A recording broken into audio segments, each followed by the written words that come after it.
नमस्कार, मैं श्यामगिरी। आज के कार्यक्रम में आप सभी दर्शकों का स्वागत है।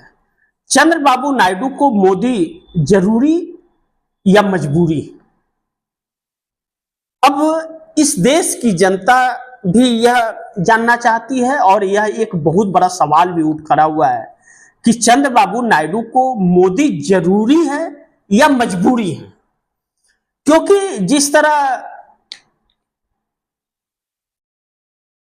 चंद्रबाबू नायडू ने जो तेवर दिखाए थे उपराष्ट्रपति चुनाव के पहले कि वह नरेंद्र मोदी के प्रत्याशी को नहीं देंगे, और बी सुदर्शन रेड्डी जो प्रत्याशी इंडिया गठबंधन के थे, वह उनके रिश्ते चंद्रबाबू नायडू के साथ बहुत अच्छे थे। चंद्रबाबू नायडू का बहुत सहयोग उस वक्त में किया था बी सुदर्शन रेड्डी ने, जब चंद्रबाबू नायडू को बहुत संकटों में थे।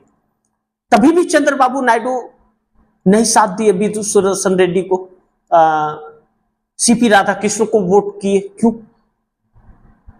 तो क्या मजबूरी बन गई है कि सीपी राधाकृष्ण को वोट देना मजबूरी बन गया था, या नरेंद्र मोदी जरूरी हो गए हैं, या मजबूरी में नरेंद्र मोदी के साथ रहना पड़ रहा है? लेकिन कहा जा रहा है कि चंद्रबाबू नायडू अभी ऐसा कोई भी कार्य नहीं करना चाहते कि जो उनके साथ गलत हो जाए, जिससे आगे मैं बताऊंगा आप दर्शकों को। लेकिन नायडू क्यों हुए मजबूर उपराष्ट्रपति चुनाव में, यह तो सवाल खड़ा हो रहा है कि ऐसी क्या मजबूरी थी चंद्रबाबू नायडू के सामने कि नरेंद्र मोदी के प्रत्याशी को वोट करना पड़ा। जो डील तो किसी और से कर लिया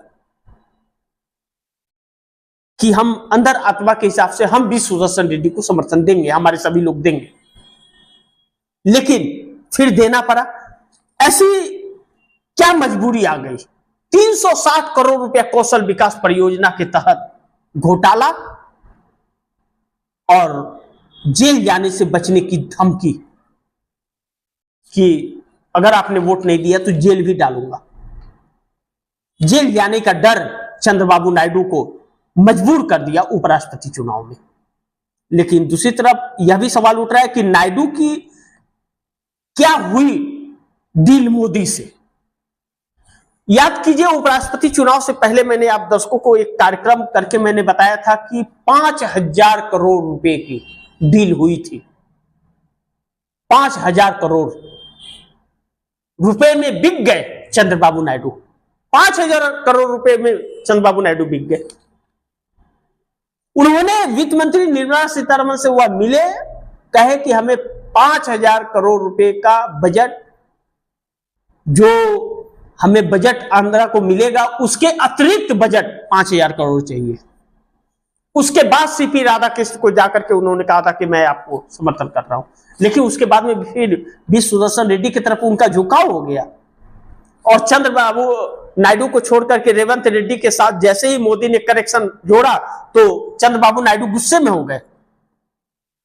तो लगा कि चंद्रबाबू नायडू वोट देंगे, लेकिन नहीं दिए। तो कुछ डील जेल जाने से बचने के लिए डील हुई चंद्रबाबू नायडू की। वो अब ऐसे में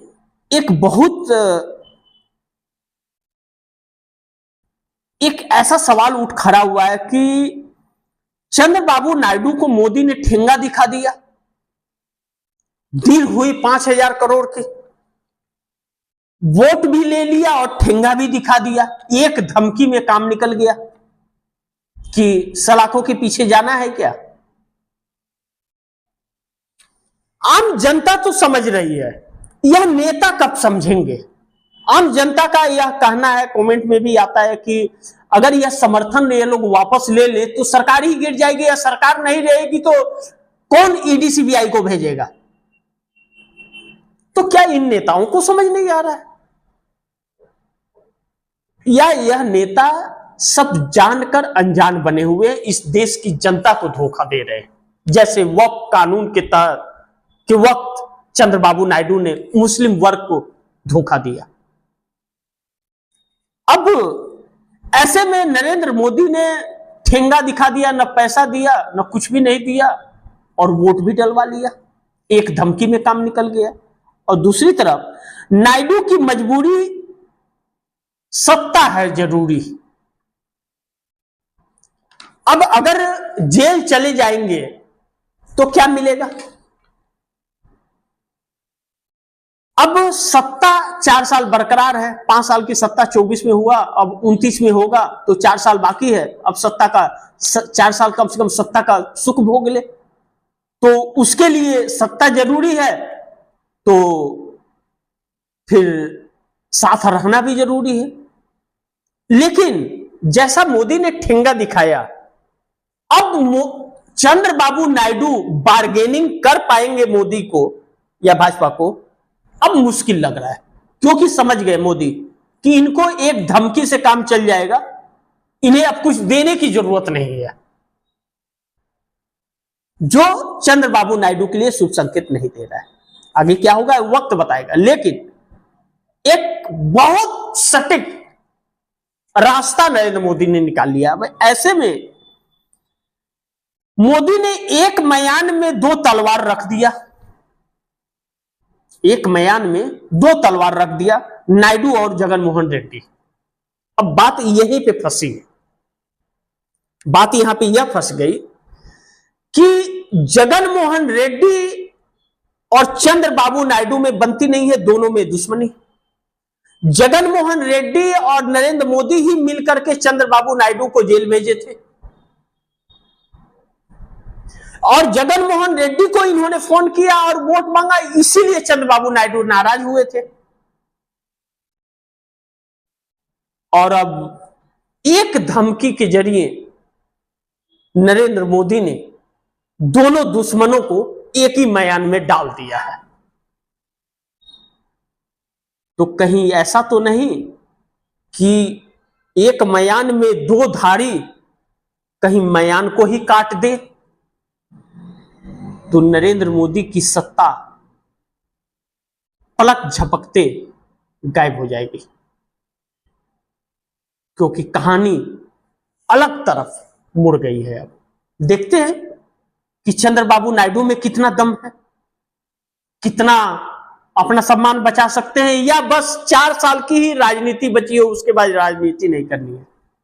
क्योंकि आंध्रा की जनता बिहार और यूपी जैसी नहीं है, वहां की जनता पढ़ी लिखी और समझदार है, बेवकूफ नहीं है। अब आने वाला वक्त बताएगा कि कौन क्या है और क्या होगा। लेकिन आप दर्शकों की क्या राय है, क्या सुझाव है, अपनी राय कमेंट में जरूर दीजिएगा। इस खबर को ज्यादा से ज्यादा शेयर कीजिएगा, अपने दोस्तों को भी कहिएगा आगे शेयर करें। आपने अगर चैनल को सब्सक्राइब नहीं किया, सब्सक्राइब कर लीजिएगा, अपने दोस्तों को भी कहिएगा चैनल को सब्सक्राइब करें। मिलते हैं फिर अगली खबर के साथ, तब तक के लिए नमस्कार।